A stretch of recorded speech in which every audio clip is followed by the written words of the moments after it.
Good afternoon. Today's aim is product disassembly.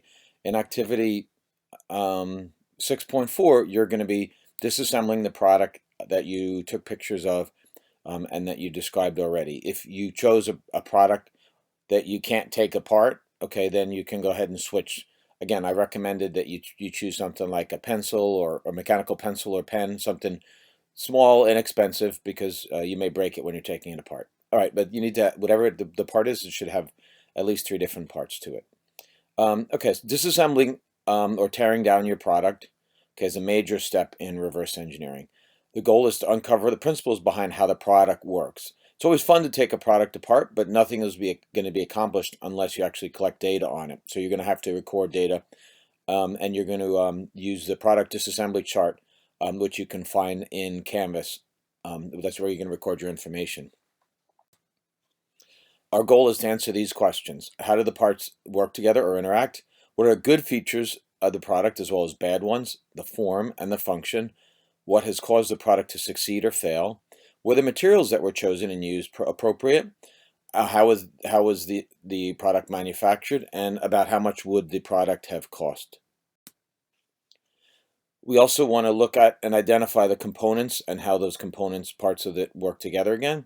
We want to determine how strong, the strengths and weaknesses of all the individual parts, understand how the object operates, how it works, and also to develop documentation. The goal would have been, if we had been in class, to go ahead and recreate it in Autodesk Inventor. Again, for your initial part, the goal was to have something relatively simple. Here they're showing you a child's toy. Find something at home that you can take apart that's not obviously going to be not going to break the bank if it ends up being broken. I'm not expecting you guys to use a drill. You certainly don't have calipers at home, but you should have. You may need a screwdriver. Whatever. Choose something simple so it's not hard to take it apart and put back together again. Again, a ballpoint pen or a mechanical pencil are good because they don't require a whole lot of extra tools and stuff. You should, on the other hand, though, have a ruler. If you have a scale, like a food scale at home, that would be ideal. But if you don't have a scale, if you can't measure weight, I understand. You should definitely be able to find a ruler, though, so that you can actually measure and record the dimensions. You're going to go ahead and take the product apart. You can create pictorial sketches to describe how it works. You can handwrite them and then take pictures and submit them online on Canvas. Or you can take pictures and then add some text to it. That's fine as well. You want to observe and measure each of the individual parts. Again, use a ruler. And you're going to record all of your findings on the disassembly chart. And I'll show you that those are going to be on the next slide. You want to create a sketch of each of the individual parts. Again, you can sketch it out on paper. It should be a 3D sketch, so it can be isometric or oblique. It's fine.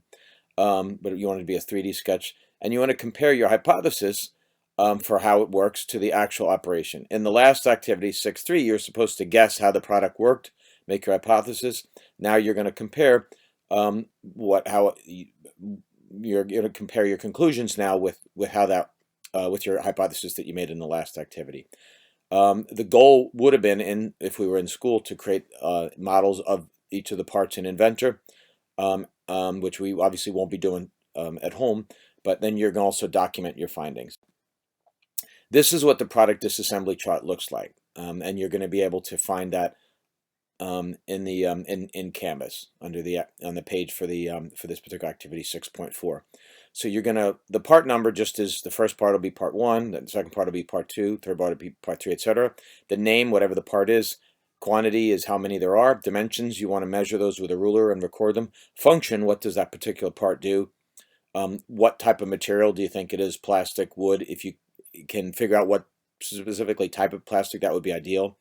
In terms of density, if you know what kind of plastic it is, you can Google the density of it. Otherwise, if you can't, then you can't. You can leave that out. Same with mass or weight. If you have a small kitchen scale, you can certainly weigh it, but that's optional. Texture and finish, you should be able to answer those. How it interacts with other parts, you can answer those. And if there are additional notes that you feel like you need to add, wear and stress indicators, ideally you want to add that. So you want to add as much information as you can to this, but because we're at home, we're not at school, I'm not going to fuss if you're missing some of the information, but you definitely should be able to measure the dimensions and specify the function. You're going to answer these questions. How do the parts interact? And this is part of the activity. What are some good and bad features of the product, its form and its function? What caused it to succeed or fail? What were the materials that were chosen appropriate? And also what manufacturing process was used? And how much do you think the product would have cost? Again, this is in the activity, in activity 6.4. You're not going to go ahead and make a board like this, but these next few slides basically are just showing you some examples of boards that students have made. There's no need to make such a board. Just complete the activity, complete the chart, etc., and then you can submit it on Canvas. And don't forget to take pictures of the sketches that you make and submit those on Canvas. Again, here's one more slide and a board, right? And then here's another board. But again, those are optional. You don't have to do that. All right, take care, stay safe.